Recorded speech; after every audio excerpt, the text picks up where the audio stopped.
Үгүй. Сайн байна уу юм асууч. Гэ амар амархан.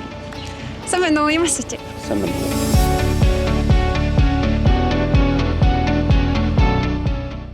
Амар их юм байгаа шүү дээ. Энэ бол бүхэл зүйл өөрчлөгдөөсөө гэж бодож байна. Мэдгүй тэнд ч одоо хогийн савал их болгочлох гэж шүү дээ. Ер нь тэгэл хүмүүсийн хандлагын өөрчлөлтөөс л гэж байна. Зам төвжирлэх юм болов. Ногоон байгуулсан ч дэмжиж ерөнхийдөө ажиллажсаа л гэж бодож байна. Би залуучууд нэг явах те. Тиймэрхүү парк марк ч юм уу тиймэрхүү айгуу жондох юм санагдаад байгаа шүү дээ. Хүүхдүүдийн хүмүүжлэлтийг өөрчлөөсэй гэж байна. Хүмүүсийн мартамхай бас хэтэрхий амар амгалан байдал. Хүмүүсийн харилцаа л өөрчлөгдчихвэл тэгэл хэрэг болно гэж боддог шүү дээ. Цэвэрхэн байгаасаа зам тэгшин байгаасаа гэж боддог. Тогтолцооны хувьд жоохон буруу яж магадгүй гэж боддог.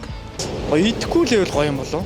Тэ ард өмнө гэсэн яг тэ cancel culture юм бүгд яг төгсөн юм ярьж байна.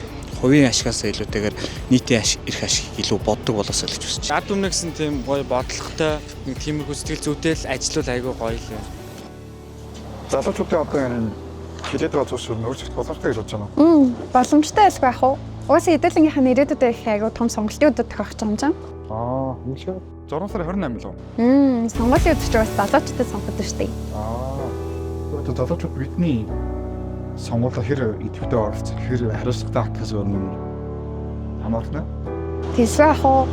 Гэтэ ер нь ягаад заавал залуучууд сонголтын илүү идэвхтэй оролцох хэрэгтэй вэ гэж үү?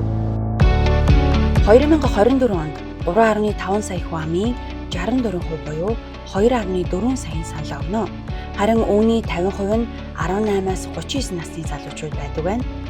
Үүнийг насны бүлгээр авч үзвэл 18-аас 25 насны залуучуудын сонгуулийн эрс оролцоо нь 2012 оны Улсын хурлын сонгуулиар 38%, 2016 оны Улсын хурлын сонгуулиар 50%, орон нутгийн сонгуулиар 32.7%, 2020 оны Улсын хурлын сонгуулиар 62%, орон нутгийн сонгуулиар 37.5% байсан бол 2021 оны ерөнхийлөгчийн сонгуулиар 50.1% нь санал өгсөн байна.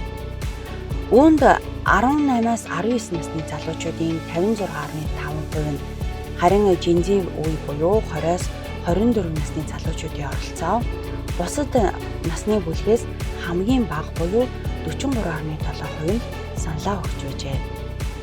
26-аас 39 насны залуучуудын оролцоог харуул 2016 онд 52%, 2020 онд 67.5%-тай байсан байна.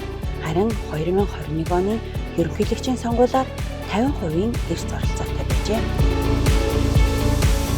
Манай залуучуудыг идэвх ингэж сайжирж байгаа нас гоё шүү те.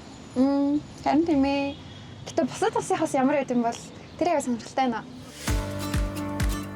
Бүгд найрамдах Солонгос улсад 18-аас 25 насны залуучуудын идэвх оролцоо дараах байдалтай байдаг байна. 2007 онд 53%, 2012 онд 73%, 2017 онд 77%, 2022 онд 72%-ийн эрс оролцоотой байжээ. Европ ТВ-д 2019 онд залуучууд нийт сонгогчдын том хэсгийг эзэлдэг байсан бөгөөд оролцоо нь 2019 онд Польш, Румын, Австри, Унгар, Испани, Словак, Чех гэх мэт улс орнуудад сонгогчдын эрс нэмэгдсэн үзүүлэлттэй байна.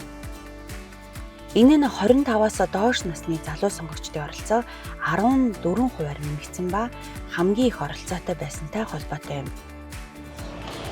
Сонголт идэвхтэй оролцоороо гэхээр залуучууд надад ямар хамаатай эсвэл ус төржлөө, ус төр муухай штэ гэж саналтай аваад идэв шүү дээ.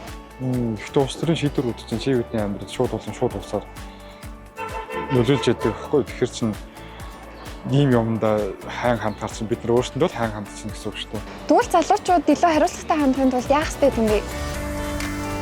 Хариуцлагатай сонгогчийн 5 шинж. 1-дүгээрт сонгогчдын нэрийн жагсаалтаа шалгадаг. 2-дугаарт мөрийн хөтөлбөрийг судалдаг.